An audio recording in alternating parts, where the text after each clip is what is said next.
All right, we will start off with Michael Grady with Yes Network. Hey, James, welcome to Brooklyn. What is this, fresh opportunity? What does it represent? What does it mean to you? It means a lot. Just coming for 8 years in Houston, and then having a fresh start with some unbelievable talent, and obviously the coaching staff, the front office, from top to bottom. The welcome has been amazing.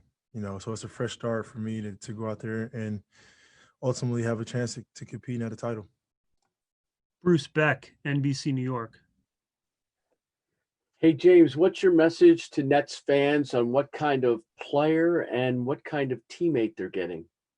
An elite player, an elite teammate, an elite leader, and just a guy that's willing to do whatever it takes to rack up as many wins as we can. Sacrifice. Brian Lewis, New York Post. Hey, James. Welcome. Following up on that, I mean, you've proven yourself to be an elite player, and KD's an elite player, Kyrie's an elite player. All you guys have had the ball in your hands and been asked to make big shots. I'm curious how the three of you make sure that you guys come together and keep the main thing, and find a way to gel for the greater good. Chemistry, sacrifice, and like you said, we're all elite, so depending on the game, depending on, what's going on throughout the course of the game, that's going to determine who gets the ball and who makes the plays. We're all unselfish. We're all willing passers, and we play basketball the right way, and that's all that matters. Otis Livingston, CBS New York. Hey, James, welcome to Brooklyn.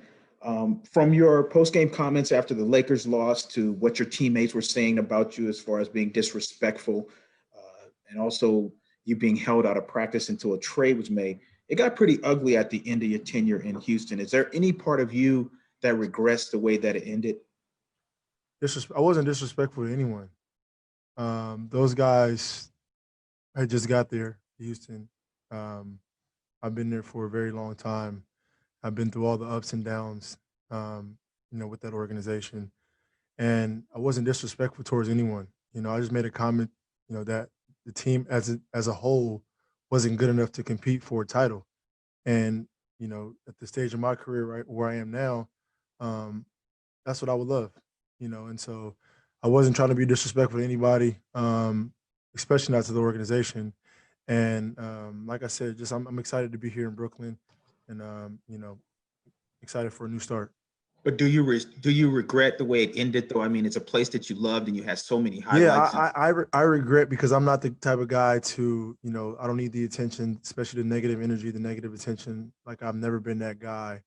So there were some things I felt like out of my character, but the ultimate goal was to get somewhere, where I can compete. And here I am in Brooklyn. I have nothing but love and respect for that organization, that city, and everything that they've done for me and my family. Much respect. Malika Andrews, ESPN. Hi, James. Welcome. Sean Mark said yesterday that in large part because you are pretty much going to be thrown into the fire here, Brooklyn has a schedule where they don't practice a whole lot. He's hoping that you will lean a lot on your previous relationship with Kevin Durant. What communication had you had with him in the days leading up to this, and how much do you think that that's going to play a piece, that previous relationship with both him and Jeff Green? That's a pretty special piece to lean on. I think me just loving the game of basketball, and having so much talent around me makes it easier.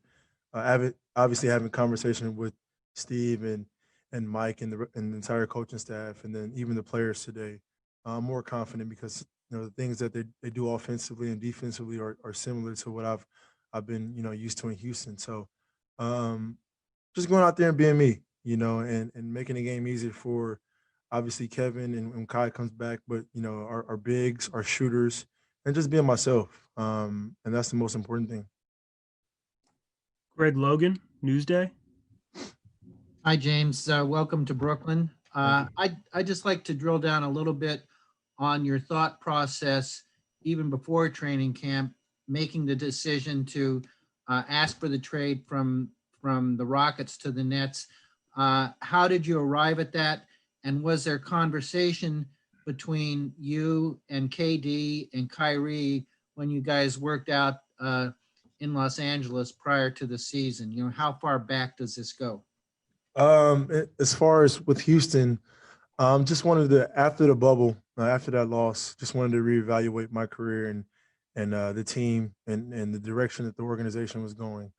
And then you look from top to bottom, from the general manager leaving to Mike D'Antoni leaving, to reevaluating our personnel and see if we had enough to compete with the best teams in this league. And as time went on and free agency and things like that started to go on, it was like, well, I felt like we didn't have a chance, and so, as much as I love the city of Houston, love being there, I think at the point in my career, it's not about money, it's not about anything else but having a chance at reaching the ultimate goal. It's to winning at the highest level, so that's where that came into play. Um, it didn't go as smooth as I would love it to go, but I think both sides are happy. Christian Winfield, New York Daily News. Hey, James. First and foremost, welcome to Brooklyn. Thank you. I guess you would know better than any of us in this room that, winning a championship is not easy, right? There's 30 teams, of those 30, maybe 5 or 6 have real chances to win it. You've Correct. been part of those 5 or 6 for God knows how long since you've been in Houston. You've had multiple runs deep. You've had it with different players from Chris Paul, Russell Westbrook, Melo, Dwight. I'm just curious as to what gives you the confidence that this time around will be different and that this group can get it done. Obviously you got Kevin Durant and Kyrie Irving on the team. And then surrounded by those guys, you have really good pieces in DeAndre, Jeff, shooters, and Joe, Landry. You just look at this entire roster and it's built for any style of basketball you want. And then the coaching staff who, knows the game of basketball at a high level. You just add that all together and it's like, that's a legit chance right there. It was a no-brainer for me. Rachel Nichols, ESPN. Hey, James. Obviously, so many great players go without winning a title. There's guys in the Hall of Fame without winning a title. But how about you? How do you see your career in terms of how important it is to actually win that title, to complete what you want to do in basketball? It's not a guarantee that me coming to Brooklyn is, guaranteeing the title, Rachel. But I think for me, giving myself a chance is very, very important. At younger, giving myself a chance, but wanting to get paid and wanting to take care of my family was very, very important to me. Now, the stage of my career is giving myself a chance to